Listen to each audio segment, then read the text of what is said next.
Back again. It's the Fifth Quarter Podcast brought to you by Flight Room TV. I'm your host, Remy Please. I'm with my man, Lighthouse. What's up? What's up?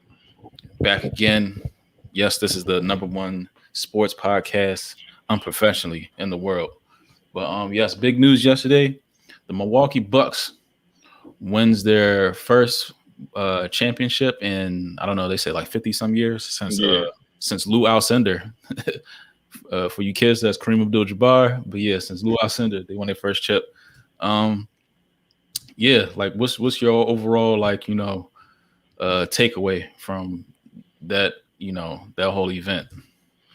So my biggest takeaway from the finals, number one, congratulations to Giannis, because we've been dealing with a lot of these players making super teams, guys joining up with their friends, and it's kind of funny because I know like a couple years ago, a lot of the NBA players was joining together during the summer league and competing against each other, and Giannis was like, nah, like I don't really like to, I don't want to hang around with y'all niggas because y'all are my competition. You know what I'm saying? So he wasn't with all the camaraderie, trying to be best friends with everybody. He kind of kept like an old school mentality. And nowadays everybody don't pretty much think you got to team up with a bunch of players to win a championship. But Giannis proved that. He stayed with Milwaukee. He signed. He got the big contract. Chris Middleton, another guy who's been on the team. They pretty much raised some from a pup up until who he is now. So, I think that's the biggest takeaway I got. It wasn't like no big orchestrated, let's all come together and try to win the championship, man. And it says a lot about him, how dominant of a player he is, because, he dropped 50 and 14 in the game, elimination game. So, I mean, he came through in every way that he could. So, yeah, my biggest takeaway is that he showed that you can still win with the old school mentality. He definitely showed that. Yeah. I mean, it was a good final just because it wasn't like a lot of ISO ball. Both teams, you know what I'm saying? They was working like a lot of pick and roll. Both teams, they was defending in the paint, both teams.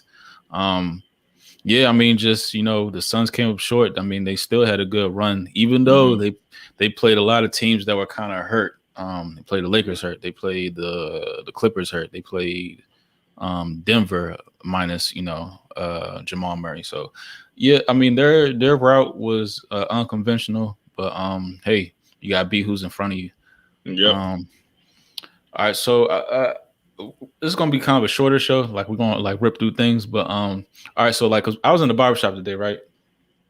And I was hearing people already saying now, with his performance, Giannis, his performance, and him winning the title. And I seen a stat today. Even they showed there's only been 3 players that's won the MVP, a Defensive Player of the Year, and an MVP, a Finals MVP, and that's like Jordan, Giannis, and Olajuwon. So with all that going on and how he won it and his performance in the finals, they're saying like now he's number one, like he's the guy in the NBA. You agree with that? Man, I mean, I don't know, because it's so crazy that, just a few weeks ago, everybody was talking about how he had a limited skill set, how, he's a one-trick pony. Pretty much the same people who's crowning him today after winning the championship was the same people who was talking about focusing on what he can't do and what he's not. So, I don't know how all of a sudden you go from the guy with a limited skill set to now being the number one player in the and league. They was the same ones too. And they the same ones. That's what I'm saying. They the same ones that was saying that. So that seemed kind of crazy to me. But would I put him at number one right now? I mean, I don't know, man. I don't know if I'm ready to do that yet, because I think there's other guys who just have better skill sets overall. But for what you asked for Giannis to do, what he gives you is like you can't really duplicate that nowhere else around the league. Not there's nobody else that played the way he plays. So would I put him number one? I don't know, man. I'm a little reluctant to do that yet. But to me, I still would probably put KD and LeBron above him, and then I'll probably put Giannis at like maybe number 3, and then maybe Kawhi at like number 4, something like that. Yeah, just because of injury. But yeah, I don't know. I don't see too many players making an impact solely on this team, like Giannis is right now. And like he's, he can't shoot. It seemed like the last couple 3 games he's been seeing red, and he's not taking many outside shots. He's dominated in the paint. He was guarding DeAndre Ayton, like he was doing all like the dirty Yep. work, loose balls, blocks, steals. He was doing what was Doing needed. everything. And I think what's separating him, like, I mean, you could say KD is, head and shoulders talent wise above Giannis. LeBron, a little, talent wise above Giannis, but Giannis absolutely showed the dog in himself. He Yeah, showed that but his competitive, level, his will, his want to win. That shit jumped off the screen the last couple of yesterday, games. but Yeah, even especially yesterday, like I probably saw within the first couple minutes of the game, I was like, oh, this nigga playing to win. Like you can tell, yeah. and you can sense you can sense the confidence. You can tell he had no doubt in his mind that they was going to win that game. You know what I'm saying? So, and he was hitting free throws, and like everything that they was basically saying he can't do, he was pretty much doing. That was the difference in the series too. Like him shooting, what was it, like 14 or 16 or something like that? Something like that. Something like Yeah. that. He only missed like two or three. Yeah, so that was the big difference in the game. And just his overall confidence. You kind of like leading up to it, like the last few games, and you hear him like, afterwards, after the game, like the way he speaks about himself, his mentality, that also jumped off the screen. And that translate. Like if you think it, absolutely you can do it. So it starts there with the cup. And one thing I will say is you saw the maturation, because I remember, what was it, last year or 2 years ago, like you kind of saw Giannis getting a little shook, like in the pressure moments. You could tell it was like overwhelming. And I firmly believe in sports, man. You gotta go through the pains, you know what I'm saying, losing the playoffs before you get there. And he went through that. So now, he's more confident. He been there, done that. He got slapped around a couple times, toughened them up, and then he came up big this series. So kudos to him. And plus he got injured. Like he wasn't supposed to be playing for real. He came back from being injured and just off the break, 40-point games, 10 plus rebounds. You know what I'm saying? Just as soon as he came back. So yeah, man. I mean, it was a great performance. It was definitely a great performance. Yeah, and then also, I mean, it's something to look to. Like, we kind of like grew up with LeBron, Melo, Chris Paul, all these guys, Dwayne Wade. We grew up with these guys, and then now like we looking for like who's going to be carrying this torch? It's going to be Giannis and Luka and Trae Young and John Moran and Zion and all these guys. So I think the league is in a good place. Like I said, you probably just named it. You just named the five. That's probably the five right there. Yeah. And Jason Tatum, I probably throw Jason Tatum in there too. Absolutely, yeah. I'm probably missing a few more too, but still. It's the league's in good hands. It is, man. It's some good young talent. Some very good young talent. I'm very happy with it. But staying on the NBA, you know what I'm saying? It's the Olympic summertime. The NBA finals just ended. So now the big goal is coming up is trying to bring back the gold medal to the USA. Just as an individual basketball player, do you think winning the NBA finals is a bigger achievement, or do you think getting that gold medal for the US, you think that's a bigger achievement? Absolutely. The NBA finals is a way bigger achievement, because these are like the best of the best. Like foreign players come here, you know what I mean, to test, what they about. So yeah. I mean, I feel the same way. Yeah. Even though, the whole, winning it for your country, and I mean, it probably means a lot to some people, but the echelon of basketball is here in the United States, and everybody knows that. Yep. I mean, I pretty much agree with everything you said, and plus, like, these dudes pretty much, from grade school, they coming up dreaming about winning the championship. Like you dedicate months in the off season every year to try to put yourself in the best position to win the NBA championship. The gold medal comes every 4 years. I'm pretty sure that's not at the forefront of their mind through those 4 years of training and, getting ready, trying to win the championship for 4 straight seasons. So, I mean, the NBA finals, winning the championship, that's what it's all about. That's pretty much the foundation of what they do. And I think the gold medal is like, a sprinkle on top, like, or a cherry on top, as they would say. You know what I'm saying? I think it's a nice complimentary piece, you know what I'm saying? To having the NBA final. Like, trust me, if I want to go medal for the US I'd be psyched about that shit. Like, that's a hell of an accomplishment still. But I think nothing beats the NBA. And like you were saying, like the US is like pretty much the capital of basketball. So winning it on in America, you know what I'm saying?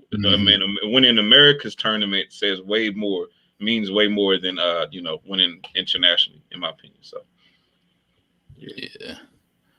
yeah. I mean, I think it used to have a little bit more luster than what it did, but it's like after so many times, it's like You know what I mean? Like You kind of expect it. yeah. So it's like jaded. So Yeah. but yeah. So moving on. Still on the basketball. Might as well stay basketball. Yeah. Yeah. Uh, even like you know what I mean, players like Devin Booker and Drew Holiday, Chris Middleton, they leaving the finals and they're going straight to USA basketball. So you know, here is first. You know what I mean? This pays the bills. Another person on USA basketball right now, cooking right now, Dame, and he kind of deflected like some of the rumors that's going on right now, Yeah. saying that he asked for a trade, which usually means he probably asked for a trade. But Pretty much. yeah, if he plays somewhere else next year, where do you think it's going to be? Man, I probably just because that's who I hear them talking about the most is probably the Lakers, man. The Lakers definitely going for a point guard, like that's 100%, and they definitely dangling Dennis Schroeder out there, and Kyle Kuzma is on the trade block. So, and I think that I would say the Lakers are trying to get Russell Westbrook too, man. So.